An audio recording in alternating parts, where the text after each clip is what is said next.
You're listening to Making a Living Show. I'm Roby Levy.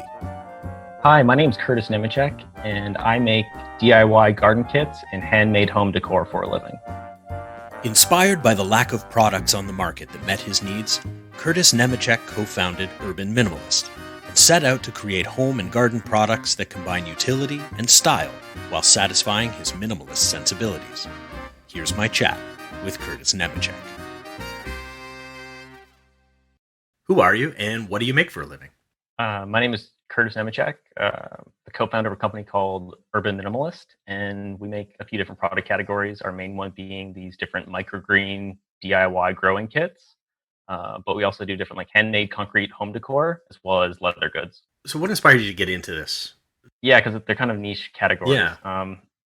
Honestly, it's sort of like a combination of both mine and my partner's hobbies and interests, where we find ourselves trying to buy something to sort of feed that need. And we're looking, especially within the Canadian marketplace, and just find that these products either don't exist, they're too expensive, or like they're not exactly what we're looking for. So we just decide to make them ourselves. So how did you figure out how to make these things yourselves? I mean, it's one thing to plant a couple of seeds, I guess. I guess anybody could kind of start thinking about that, but you've crafted things out of concrete. That's not something you just go out and do and just, on a whim.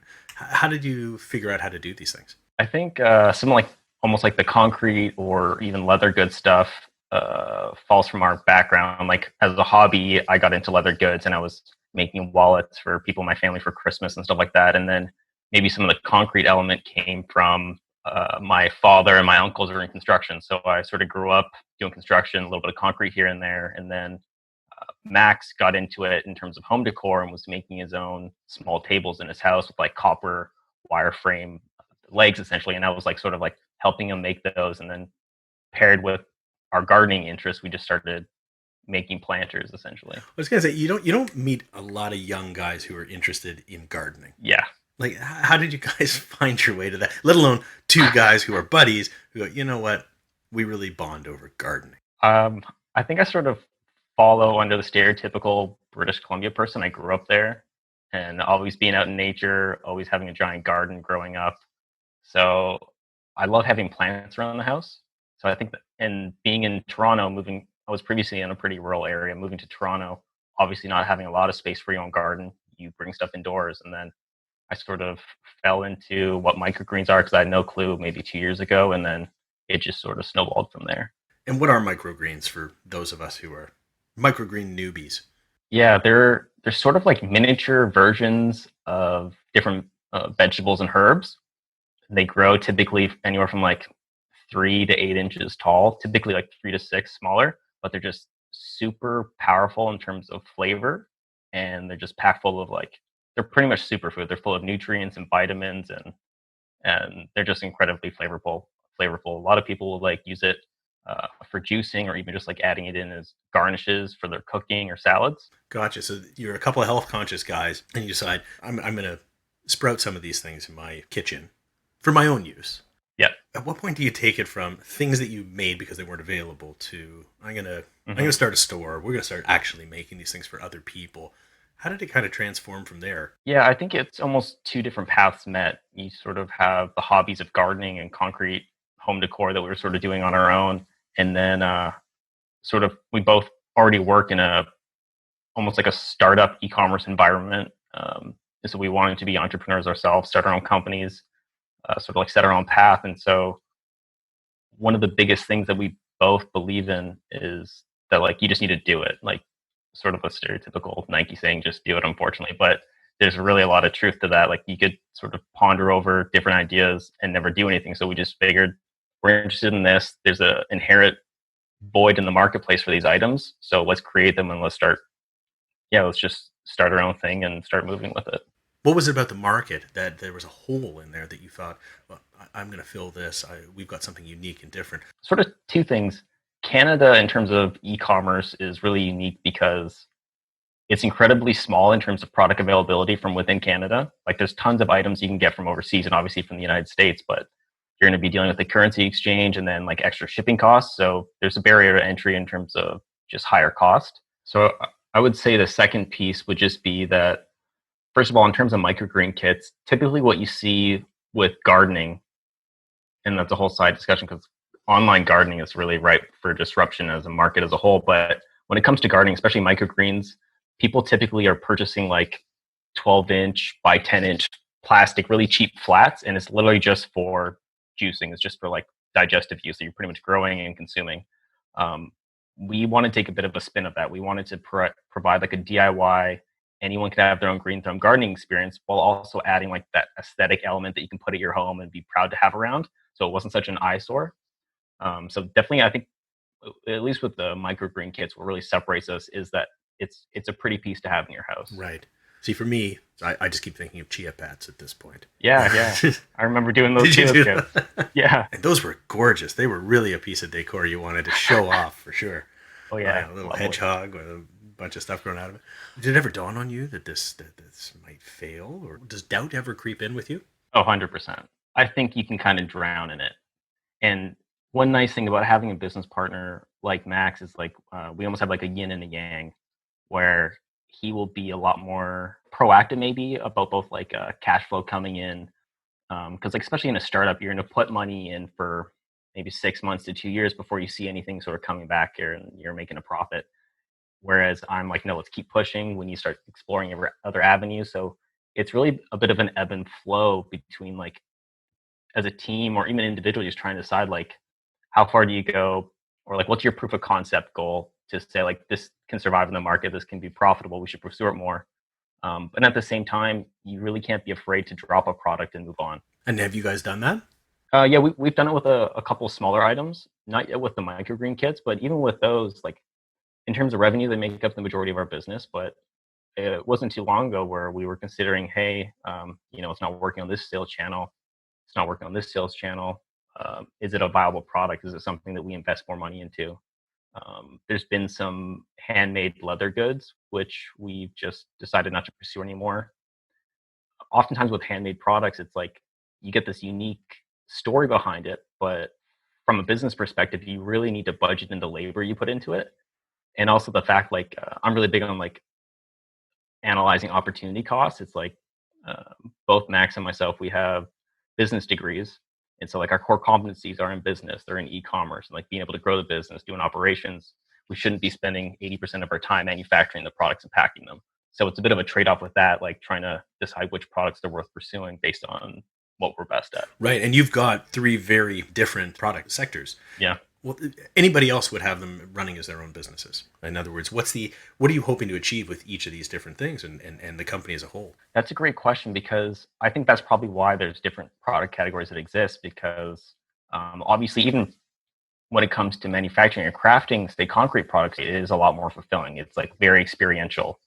And that's something as a business where like we've almost had to take like an industrial manufacturing look at it and just like, how can we mass produce this? How can we be as efficient as possible? Almost there's essentially like 3 or 4 stages to making concrete products that turn out well. And it's like, just how do we hammer them out in the most cost effective way while still creating a high quality product? Where like obviously the microgreen kits, they're not necessarily handmade. Like there's no manufacturing on our end, but there is repackaging and a lot more kitting. It is easier from and start to finish to get it to the consumer. So yeah, I guess it touches on like a big part of our business is like providing experiences to people. And I think where we can provide the largest experience is definitely in something where someone can take like one of our drinking kits. We have like a pourable coffee kit, an old fashioned cocktail kit, or these gardening sets, and like they can take it home and they can sort of make it their own. And to some extent, like the leather goods and home decor items do perform that piece because they'll change your physical environment, but they're not as interactive, obviously.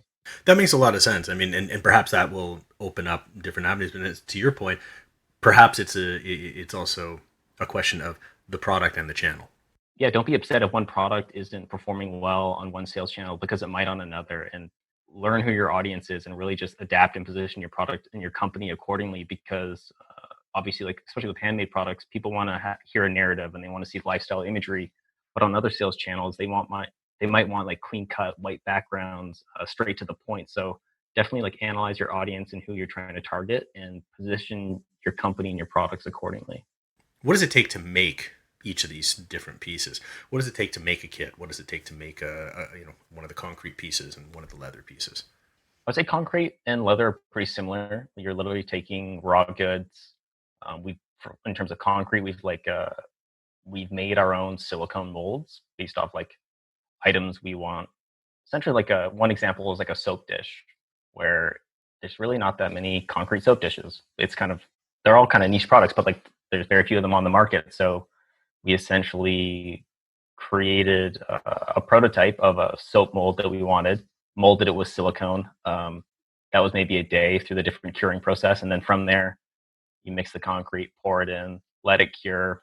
You then need to sand it, rinse it, and then put a water sealant on, and then maybe other protective barriers like cork or rubber feet. Right, keep it from slipping around and falling all over the place. Yeah, so depending on how efficient you are or like how big your batches are, it could take anywhere from, you know, 20 minutes, half hour in the life cycle of creating a product to an hour, depending on like if you're doing one at a time or if you're doing 20 at a time. I'm curious, what is it about a soap dish that you were unsatisfied with the soap dishes that were currently available on the market that you decided I gotta go and make my own soap dish? So what was missing from soap dishes, and what does your soap dish do that solves this problem? In a funny way, we kind of sound like soap dish snobs now. Again, this sort of Aficionados, I think is the word we're looking for. Yeah. Yeah, this would sort of fall under a bit more of my partner's needs or interests. Sure, blame the guy who's not here. Oh no, I don't blame it at all. But it's more that like he's been getting really into like minimalist furniture, almost like Nordic style Scandinavian furniture, and also like smartware, like like automated soap dispensers that like hand motion stuff like that. And I don't know why, but we were looking for something that we could pair with the toothbrush holder that we created first. And it sort of made sense to be able to find another bathroom piece. And then you start thinking about what goes in the bathroom. And we both have a big thing about always providing utility in one way or the other. We don't want to create useless products that sit on the shelf, don't have any use, sort of like a knickknack. And a soap dish seemed like it would be gender neutral. It could be provided to any household. So like, uh, yeah, we felt that like was a bit more open to any sort of customer, that anyone could see a need for a cool new soap dish to go with their toothbrush holder. So really, it was the toothbrush. The soap dish is the gateway to the toothbrush holder. Yeah, we were looking for something, and then paired with our existing niche home decor interests, we sort of just stumbled upon it and decided on it. Where are you marketing this? I know e-commerce. I know you're online. Tell me about that. How are you using different channels there? Yeah, e-commerce is obviously I find it beautiful. Like that's my full-time job. Same with Max. We both work for different e-commerce companies. But as an entrepreneur and as like someone who's starting their own company, it really removes a lot of barriers to entry that existed 10, 20 years ago. Like we don't need the overhead cost of a retail space. A lot of online platforms like Shopify, for example, which we use for our website, like it's super intuitive, whether you're tech savvy or not, to be able to start your own site. There's beautiful custom, like templated themes and everything. So, and it's really realistically just in our wheelhouse. Like a lot more sales are happening online than in person these days, and like that's just the trajectory, the way of purchasing. And it's what we specialize in. So we figured we might as well start with what we do best. Right. So we sell on Amazon, Etsy, our own website, and eBay at the moment. And they definitely all have different customers or different expectations for customers. And obviously, one product might do really well on Amazon, whereas the other one does better on Etsy. And you definitely have to position your products accordingly. What are you doing to drive traffic? So in terms of driving traffic, Amazon is really its own ecosystem. We don't need to drive external traffic to Amazon. It's all about marketing and keywords ranking within Amazon, the Amazon platform itself. Amazon is very volatile, but it could also have a lot of rewards. Etsy is a really cool platform. Beyond the fact that it's handmade goods, like I think it's a really underrated sales channel because Etsy as a company really puts a lot of power into tools that they give you, and they push a lot of external traffic. Like you'll find if you come across like what seems to be a popular item on Etsy, then you just go and do a Google search for, say it was like a concrete mug. you'll often find like Google shopping feeds with SE pushing traffic from Google to their store. So it's another place where it's really easy to get customers without having to be an expert in like Google AdWords or Facebook marketing. Right, because they're doing a lot of heavy lifting, bringing people to Etsy in general. So those searches Yeah. are actually generating the traffic. That's actually bringing them to the site. So if you happen to be offering that good, Yeah. either that good or a related good, then you're in the game basically. Exactly. And if you start a new shop, even within like the Etsy ecosystem as well, they do really cool stuff like editor's choices based on certain product categories, and all of a sudden you might be ranking and getting exposure to thousands or millions of people, and you weren't even aware of it. So you can market within Etsy, and now they just introduced stuff where you could do external marketing through Etsy as well. And then when it comes to our own website, we push like our product feeds directly to eBay. And then in terms of driving traffic to the website, we're doing a combination of Google AdWords and Facebook marketing. Gotcha. So you guys have got a full e-commerce spread going on. You're channel specific in your activities, and you're customizing your messaging on each. And you're obviously using whatever tools the platforms have at your disposal. So you guys are covered there. What about the real world? That's sort of what we've been trying to get into. Yeah, it's sort of funny. It's like everything lives online right now. And similar to how you found us through One of a Kind, that was going to actually be our first physical point of sale event. With that in mind, we're also going to do like other farmers markets and like Etsy pop-ups, stuff like that. We're also in the process, more with the microgreen kits, of getting proper branded retail packaging, so that we could try to push storefronts and wholesale orders that way as well. But to this date, we haven't been actually doing like physical retail. That's interesting that is the next step, and it makes sense. You got your toe in the water with what you guys are comfortable with, but you do have aspirations then to get into wholesale, get into retail environments, and certainly into the markets and in front of people, which is, that's a nice mix in general. But again, time consuming, labor intensive. Are you going to be selective with them, or are you going to kind of try a blanket? I think it makes sense to try to be selective at first, not necessarily in terms of which retailer, but maybe even trying to find a distributor with similar brands. Like people who are doing other types of growing kits or eco or health conscious kits, stuff like that. Right. With that in mind too, like talking on sales channel, customers reacting differently. Gardening is very old school. Like up until recently, I had never bought a plant online. Even then, I don't think most people do. Yeah. Most people go to a garden store because they want to see it physically there and alive, touch it, smell it. So items, even like our microgreen kits, which are still straight seeds, I feel like people want to see it in person. They want to see what's inside. So I think items like that, or even like home decor items, might sell better when you can physically see it in person and be able to imagine how it would fit in your own home. Do you think that the explosion of and the Wild West that is the cannabis world, do you think that that's going to play into it all? Does that even roll over in any way? I mean, you're unregulated, you're selling seeds. Mm-hmm. They're highly regulated, but they've got a whole lot of interest. Yeah, it's funny you say that. I don't think we want to necessarily get into like grow your own marijuana plants, but I do want to do cannabis seeds, cannabis microgreens. Like they don't have any THC. The CBD is so incredibly low that it doesn't even register. But just again, it's another unique microgreen that's really healthy for you. 100% I want to do it. It is still regulated, heavily regulated. Right. Your organization, is it just the two of you guys right now? It's just the two of us. The two of you and a couple computers and... Yeah, in our parents' basements. Hey, that's where everyone starts. Yeah. In terms of your things like your legal, your financial, obviously you don't have much in the way of human resources. Are you outsourcing that stuff? Are you guys handling those kind of things yourself? So at the moment, we're currently handling it all ourselves. Obviously a bit of a learning curve in terms of legal elements. Thankfully, we haven't had to step into anything where we really require any legal counsel. But in terms of like incorporating our business, for example, we obviously didn't know how to incorporate our business, what it entailed, what it would cost. But even then, there's some really useful and affordable tools online, like owner.com, OWNR. Like it's a really like DIY intuitive way to incorporate your business. I swear it took us 20 minutes. Yeah, it's pretty wild, some of these tools that are available, and they get you set up quick, and at least you can feel like, all right, I can check that off. I'm glad I know financially and legally I'm an incorporated human. Yeah. My business is separate from my car or from my house. That was the biggest thing, is like making sure we insulated ourselves correctly in terms of taxation. Like the company needs to operate its own entity and be able to stand on its own 2 feet. So there's definitely a lot of gaps that we don't know. Like, you know, if we came to exporting to the US, there's obviously like custom rules and stuff. We'll probably have to do a lot of research on our own, and maybe even like get some consultation from people. In terms of finances, we're running that on our own, just using, again, online tools like QuickBooks, stuff like that. But it wouldn't surprise me if, again, we'll probably need to get an accountant or a bookkeeper.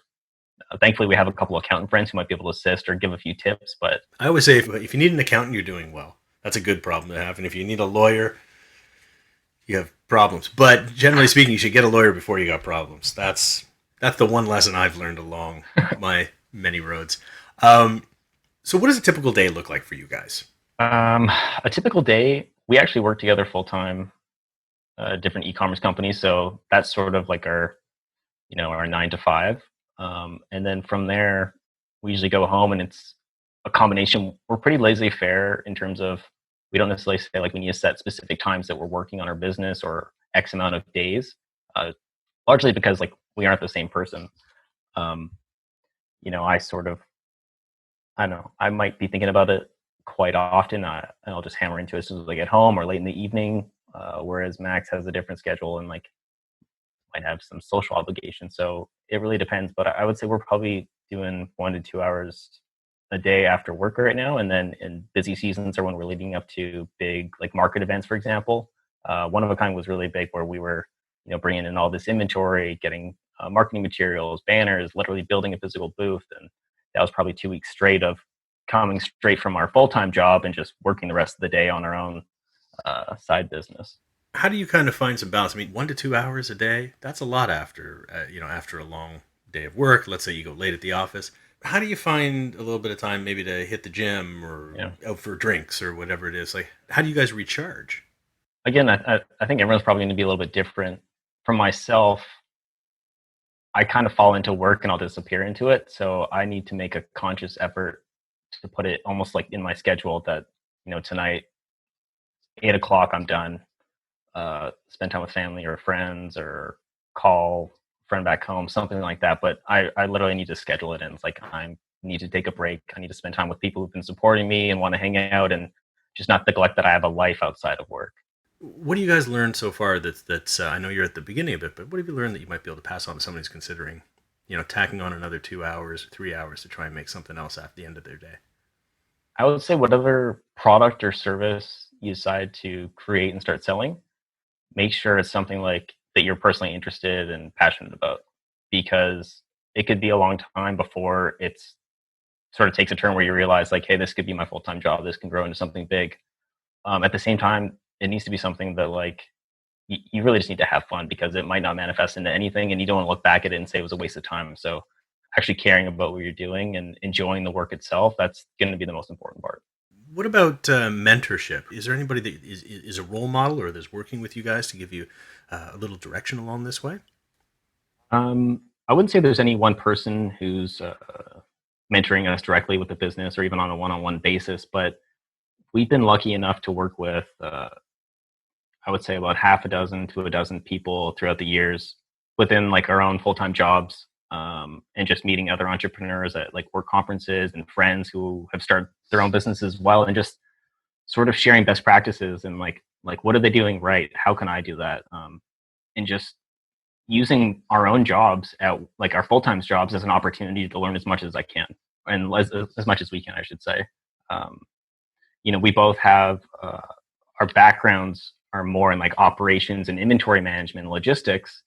But one thing that sells the only way to make sales is through marketing. And like, if no one, you could have the coolest product in the world and the best website, but if you don't have any traffic going there, your business is going to fail. So that's been a big effort on both of our parts this year. It's like, we're not social media people, but like, we obviously need to be active on social media. We need to learn how to drive traffic from like search engines and Facebook to our sites, interact with customers, engage with people. So it's really just learn as much as you can, and be open to trying new things. And if someone has some advice to give you, you have nothing to lose by listening to them. So where can people find more about you? Our website is uminimalist.com. We're on Instagram, Urban Minimalist Co., Facebook, Urban Minimalist Co., and you can also check us out on Amazon. might not work by searching urban minimalist, but you search microgreen kits or toothbrush holder, you'll find us there, as well as Etsy. Well, thank you so much for being on the show and sharing with us how you make a living. I really appreciate the conversation. Thank you. Subscribe to Making a Living Show at Apple Podcasts, Google Podcasts, Spotify, YouTube, and pretty much anywhere else you get your podcasts. For more on the show, the guests, or me, visit makingalivingshow.com. You can follow along on social media at MakingALiving1. And if you like what you hear, be sure to share the show with someone you know. Thanks for listening.